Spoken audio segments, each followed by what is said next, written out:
তাদের স্বপ্ন খুলনা ইউনিভার্সিটি অর্থাৎ খুলনা ইউনিভার্সিটির সি ইউনিট ভিডিওটা তাদের জন্য হতে যাচ্ছে। আসসালামু আলাইকুম প্রিয় শিক্ষার্থীরা, আরেকটি নতুন ভিডিও নিয়ে তোমাদের সামনে হাজির হলাম। আমি মোহাম্মদ বিল্লাল সরকার, বর্তমানে পড়াশোনা করছি রাজশাহী ইউনিভার্সিটি। তো তোমরা কিন্তু ইতিমধ্যে জানো খুলনা ইউনিভার্সিটির ভর্তি সার্কুলার দিয়ে দিয়েছে এবং খুলনা ইউনিভার্সিটি কিন্তু সি ইউনিটের প্রশ্ন প্যাটার্নটা কিরকম হবে, মানবন্টন প্লাস হচ্ছে তোমরা রিটেন প্লাস এমসিকিউ এর ভর্তি প্রস্তুতি কিভাবে নেবে সেই বিষয়ে কিন্তু আমরা কথা বলার চেষ্টা করব। Just wait and see. এর আগে তোমাদের অবশ্যই বলবো চ্যানেলটি সাবস্ক্রাইব করে পাশে থাকবে, কারণ তোমাদের একটা সাবস্ক্রাইব আমাদের মোটিভেশন করবে। আর হচ্ছে যে এইখানে মনে করো ইউটিউবে অনেক কিছু দেওয়া যায় না, এই জন্য দেখবো যে কমেন্ট বক্সে টেলিগ্রামের লিঙ্ক এবং ফেসবুক পেজের লিঙ্ক, ওইখানে সকলেই ফলো দেবে। সিঙ্গেল যে রয়েছে পার্সন সেও কিন্তু এখানে ফলো দেওয়ার জন্য অনুরোধ করা হলো। দেখো রিটেন প্লাস এমসিকিউ খুলনা বিশ্ববিদ্যালয় ভর্তি প্রস্তুতি নিয়ে কথা বলার চেষ্টা করবো আজকে ওভারঅল। তো দেখতে পারবা যে এখানে খুলনা ইউনিভার্সিটি এমসিকিউ এর ভর্তি পরীক্ষা হচ্ছে কত, এমসিকিউ এর ভর্তি পরীক্ষা হচ্ছে 60 নম্বরে, কত 60 নম্বরে, এবং রিটেনের ভর্তি প্রস্তুতি হচ্ছে 40 নম্বরে। আমি কিন্তু আবার বলতেছি এটা কিন্তু সি ইউনিটের জন্য, এটা কিন্তু সি ইউনিট নিয়ে কথা বলতেছি, অর্থাৎ মানবিকের যারা রয়েছে বা বিভাগ পরিবর্তন করে সি ইউনিটের ভর্তি পরীক্ষা দিবে তাদের জন্য কিন্তু এই কথাগুলো বলা হচ্ছে। হ্যাঁ, তো দেখো যে এমসিকিউ 60 নাম্বার এবং রিটেন হচ্ছে 40 নাম্বার আমরা দেখতে পাচ্ছি। তো এইগুলো কিভাবে প্রিপারেশন নেওয়া দরকার সেই বিষয়ে কিন্তু কথা বলবো। তাহলে আমরা এখানে একটু দেখতে পারবো, ধরো এখানে মাইক্রোফোনটা লাগিয়ে নিই। তো এখানে আমরা কয়েকটা বিষয়কে আমরা দেখতে পারবো, সেটা হচ্ছে যে এমসিকিউ এর যে 60 নাম্বারটা থাকবে সেখানে আমাদের কিভাবে আসবে এবং রিটেনের যে 40 নাম্বার থাকবে কিভাবে আসবে।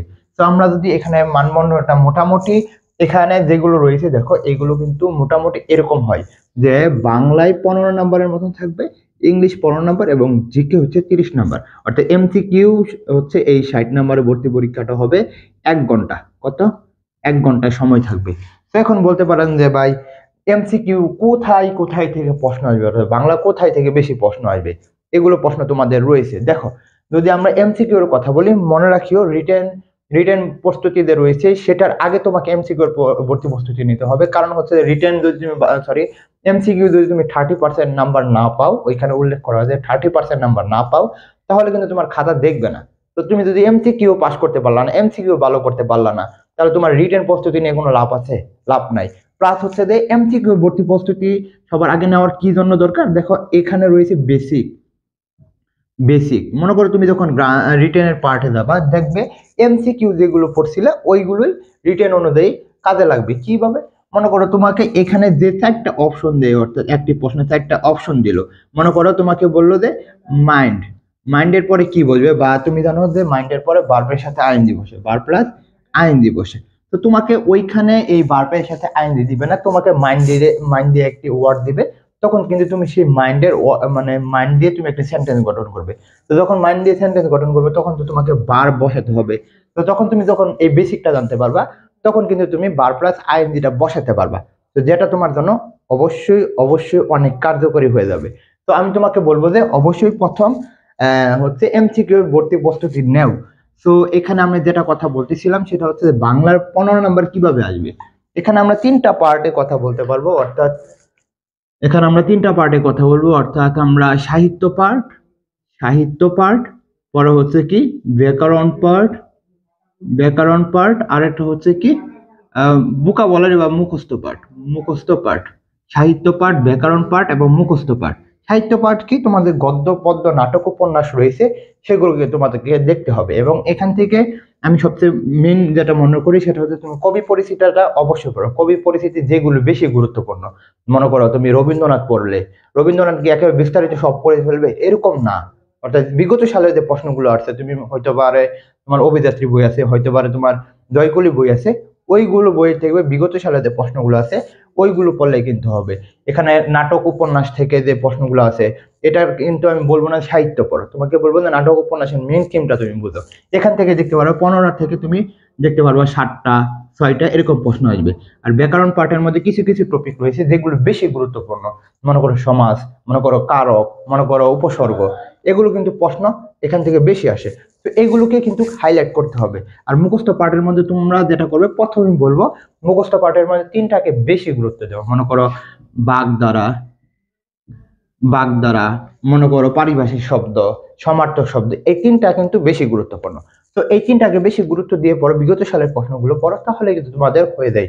এর আগে তোমাদের আরেকটু কথা বলবো, যাদের স্বপ্ন হচ্ছে খুলনা ইউনিভার্সিটি তাদের জন্য কিন্তু আমাদের বেস চালু হতে যাচ্ছে, অর্থাৎ রাজশাহী ইউনিভার্সিটি জিএসটি এবং চট্টগ্রাম বিশ্ববিদ্যালয়ের বেসের সাথে তোমরা এটা ফ্রি পেয়ে যাবে। অর্থাৎ তোমাদের আগে তো এমসিকিউ আগে পার্টটা শেষ করতে হবে, পর রিটেন পার্টটা শেষ করতে হবে। তো যারা খুলনা ইউনিভার্সিটির স্বপ্ন বা রাজশাহী বা জিএসটি বা চট্টগ্রাম বিশ্ববিদ্যালয়ের স্বপ্ন, তারা কিন্তু আমাদের জলদি মেসেজ দাও, তাহলে কিন্তু ডিসকাউন্টটা থাকবে না। আমাদের 1000 টাকার যে কোর্সটা রয়েছে সেটা কিন্তু আমরা 200 টাকা ডিসকাউন্ট করা হয়েছে, জাস্ট এই 15 তারিখ পর্যন্ত চলবে, এরপরে কিন্তু আর পাবে না। আর এত কম টাকায় কিন্তু এত মানে এরকম ভালো সার্ভিস আসলেও দিবে না। আমরা সর্বোচ্চ চেষ্টা করতেছি 5 জন, অর্থাৎ তোমরা এখানে লাইভ ক্লাসে কথা বলতে পারবে, পিডিএফ পাবে, প্লাস হচ্ছে রেকর্ডিং ক্লাসটা পাবে, হ্যাঁ। আর এক্সাম ফি 70টা ফ্রি পাবে। আর শুধুমাত্র যারা এক্সাম বেসে ভর্তি হতে চাও বাংলা, ইংলিশ এবং জিকে, তারাও আমাদের কিন্তু হোয়াটসঅ্যাপে নক দিতে পারো। ইনশাল্লাহ তোমাদের সর্বোচ্চ চেষ্টা আমরা করার চেষ্টা করবো। ওকে, তো দেখো এটা হচ্ছে আমাদের বাংলার যে পার্টগুলো রয়েছে, বাংলার যে বিষয়গুলো রয়েছে সেটা আমরা বললাম। বাংলার যে কিভাবে প্রস্তুতি নেবে। ইংলিশের ক্ষেত্রেও সেম। ইংলিশের ক্ষেত্রে আমি এখানে যেটা কথা বলবো, অবশ্যই ভোকাবুলারি টাইপ যে প্রশ্নগুলো রয়েছে সেগুলোকে গুরুত্ব দেওয়া, অর্থাৎ এন্টোনিম, সিনোনিম, প্রিপোজিশন, গ্রুপ বার, ফ্রেজ এন্ড ইডিয়মস, এগুলো থেকে বেশি প্রশ্ন হয়ে থাকে আর কি। 15টা প্রশ্নের মাঝে দেখবা 7টা থেকে 8টা প্রশ্ন এরকমই থাকবে। আর ফার্স্ট পেপার তেমন পড়া দরকার নাই। গ্রামাটিক্যাল পার্টের যে ক্রিটিক্যাল গ্রামাটিক্যাল পার্ট, মনে করো right form of verb, narration, voice, এগুলো থেকে কিন্তু প্রশ্ন এসে পড়ে। তো এটা কিন্তু বেসিক ক্লিয়ার না করলেও কিন্তু তোমার কিন্তু এখানে প্রস্তুতিটা ভালো মতন হবে না। তো সেই দিকেও আমি বলবো যে এই ইংলিশ পার্টটাকে একটু গুরুত্ব দিয়ে প্রিপারেশন নেও।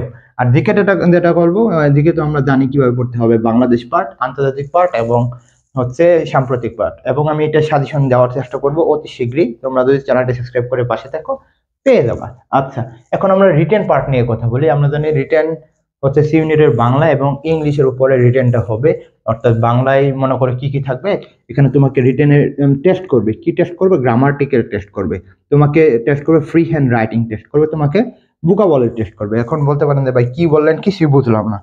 তো গ্রামাটিক্যাল টেস্ট বলতে তোমাকে মনে করো তোমাকে ভয়েস চেঞ্জ করতে দিবে, ভয়েস চেঞ্জ করতে দিবে, ন্যারেশন করতে দিবে, ডিরেক্ট থেকে NARRATION ন্যারেশন করতে দিবে, অর্থাৎ ডিরেক্ট থেকে ইনডিরেক্ট, এরকম কিন্তু তোমাকে গ্রামাটিক্যাল যে টার্মগুলো রয়েছে এখান থেকে দিবে। মনে করো রাইট ফর্ম ভার্ব থেকে একটা কমপ্লিট সেন্টেন্স করতে বলবে, তখন কিন্তু তোমাকে এটা বার করতে বলবে। পরে মনে করো এখান দিয়ে একটা ওয়ার্ড দিয়ে দিবে, মানে এটা দিয়ে সেন্টেন্স মেকিং করতে বলবে, এরকম হবে। আর ফ্রি হ্যান্ড রাইটিংটা কিন্তু এটার মধ্যে পড়ে যায়। আর ভোকাবুলারি টাইপ হচ্ছে যে কি সেন্টেন্স মেকিং এর মধ্যে পড়ে। মনে করো অ্যান্টোনিম একটা দিয়ে দিল, এটা দিয়ে তুমি সেন্টেন্স মেকিং করো, তখন কিন্তু হবে। মনে করো বিউটিফুল দিয়ে দিল সাপোজ, তাহলে বিউটিফুল দিয়ে তোমাকে সেন্টেন্স গঠন করতে হবে, বুঝছো? এরকম কিন্তু তোমাকে প্রশ্ন মানে অতিক্রম করতে হবে। এই জন্য কিন্তু আমাদের এই খুলনা ইউনিভার্সিটির বেস, ইনশাল্লাহ তোমরা এখানে রিটেন প্রস্তুতিটা সর্বোচ্চ নিতে পারবে। আর প্রতিদিন পড়া তোমরা প্রতিদিন দিতে পারবে, এটা হচ্ছে মেন বিষয়টা। তো গ্রামাটিক্যাল পার্ট আমরা তো ইংলিশের কথা বললামই। তো এখানে যদি কথা বলে লিখিত পার্ট, এখানে যেটা হয়েছে এগুলো আরো বিস্তারিত জানা যাবে। আর কিছুদিন পরে যখন পূর্ণাঙ্গ সার্কুলারটা দেবে তখন লিখিত পাঠের মধ্যে আমরা 3টা বিষয়কে কথা বলবো। একটা হচ্ছে সাহিত্য পাঠ, ব্যাকরণ পাঠ, আর হচ্ছে মুখস্থ পাঠ। দেখো এগুলো সব কিছু আমাদের কিন্তু এমসিকিউ রয়েছে। তো আমি এই জন্যই বলি যে এমসিকিউটাকে আগে গুরুত্ব দিতে। এমসিকিউটাকে আগে গুরুত্ব দিলে কিন্তু এগুলো এমনিতেই হবে। গ্রামাটিক্যাল সাহিত্য পাঠের মধ্যে আমি কি বললাম, যে একটা তোমাকে গদ্য দিল, মনে করো তোমাকে বিলাসীর উপরে একটা লাইন তুলে দিল, সেই লাইনকে ব্যাখ্যা করতে বললো, এরকম হবে। আর ব্যাকরণিক পার্টের মধ্যে অবশ্যই ব্যাকরণিক পার্ট থেকে তোমাকে বললো যে সকর্মক ক্রিয়া দ্বারা কয়েকটি বাক্য গঠন করো, বা অকর্মক ক্রিয়া দ্বারা বাক্য গঠন করো।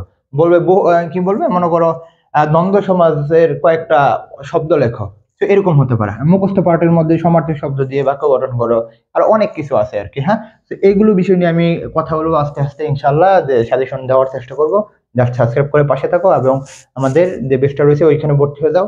তোমাদের জন্য শুভকামনা। আসসালামু আলাইকুম।